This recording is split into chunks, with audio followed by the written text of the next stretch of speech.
اب علی مین گنڈا پور وزیر اعلیٰ خیبر پختونخوا قرآن پاک ہاتھ میں اٹھا کر کہہ رہے ہیں کہ ہمیں ہر صورت میں ڈی چوک میں پہنچنا ہے اور ہم پہنچ کر بتائیں گے۔ وہ کہتے ہیں میرا نہیں، خان صاحب کا حکم ہے، خان صاحب کا حکم سر بجا آنکھوں پر۔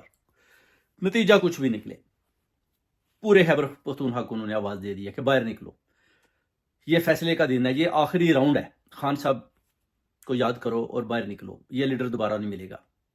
پورا خیبر پختونخوا، پورا راول پنڈی، اسلام آباد ریڈی بیٹھا ہے۔ لوگ پہلے ہی دیکھ رہے ہیں، کنٹینر کی 2 لہریں لگا رہے ہیں۔ ادھر محسن نقوی، اس کی بھی چیخیں آپ کو دکھائی دے رہی ہیں، مریم نواز کی چیخیں، نواز شریف جو خاموش بیٹھا تھا، آج نواز شریف بھی بول رہا ہے کہ وہ جی یہ کیا ہو رہا ہے، ان کو روکیں، ان کو روکیں۔ اس کا مطلب ہے کہ گیم کے جو پیچھے ہے نا، جو سرغنہ ہے، وہ نواز شریف ہے۔